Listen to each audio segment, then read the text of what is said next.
Hi, this is David. This is entry number 10. Today, this is my second entry today. Today was pretty good overall. I think it went really well. Kids were pretty cooperative. Today I had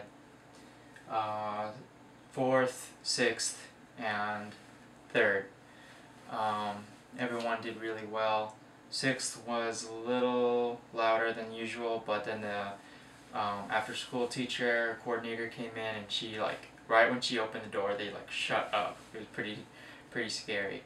One interesting thing I kind of noticed was that the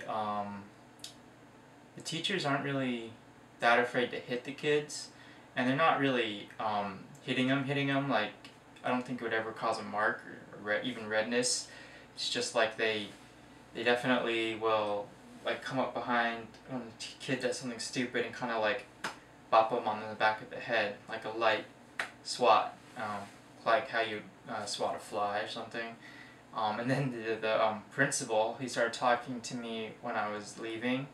He was in the parking lot with some kids, and he was pretty rough on this little boy. He made him speak English, and then he started slapping his back really hard, I don't know, as hard as you would if you were doing a loud clap at a stadium. You could hear it in his chest, the kid's chest, basically. And I was like, oh damn.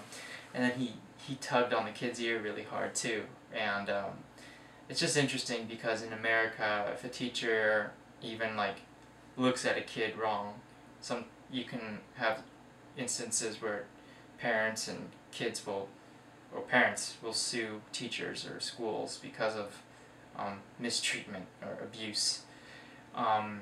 So yeah, that's an interesting thing, I think, is the way that kids are treated is a lot stricter than the US.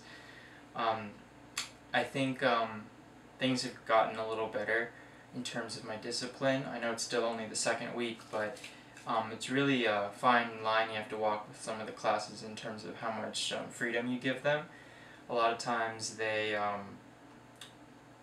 like I said before, they'll take as much as they can and a little more. So it's really a balancing act of being a friend or being the lawman of the classroom.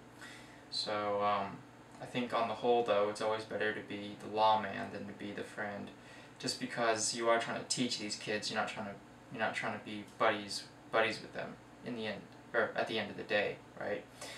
I think so. That was basically my day. It went really well. It was pretty smooth. I got there really early again. Lunch was really good. It was fried mackerel and rice with sweet potato in it, and it was just really good today. I ate all of it, and I think the go-to soup for my school is the Korean miso soup called doenjangjjigae,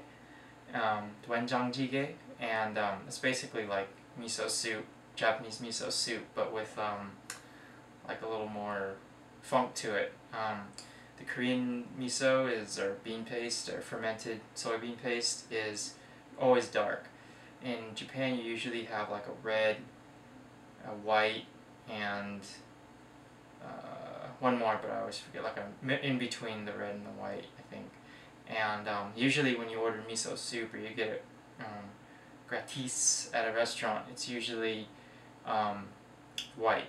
So it's really mild, really inoffensive, and basically, well, I guess putting it nicely, it's subtle.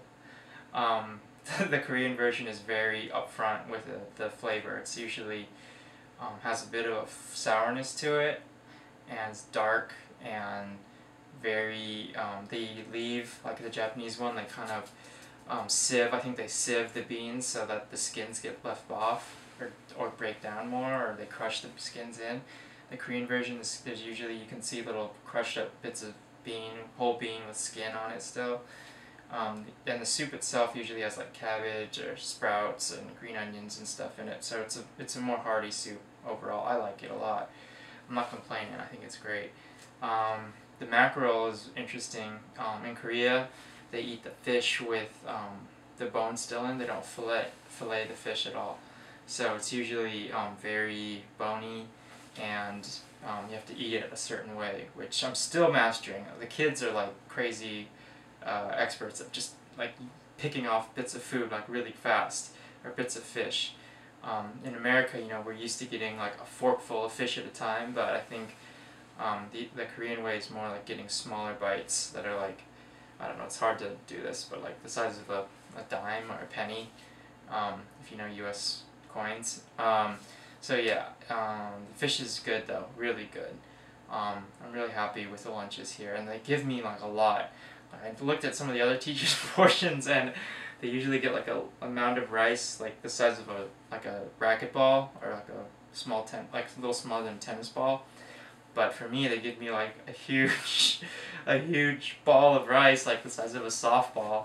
And you know, I don't like eating a ton of rice, but you know, I feel bad because the lunch ladies usually end up eating right next to me, and there's only two, and then there's two teachers that help them serve. So I always am like, yeah, I don't want to like waste all your food with you standing right next to me. So I'll usually eat all of it, and it's a bit of a task. It takes me like half an hour, but it's awesome food, and I'm really thankful. I do have to pay for it, but it's not very much, all things considered.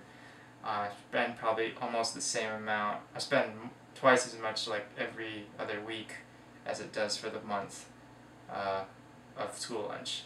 So, buying food for myself for breakfast and dinner. So, you know, I guess actually that makes sense because it's breakfast and dinner, but whatever. Okay, so thanks for watching, and this has been entry number 10, and I will talk to you tomorrow. Alright, thank you.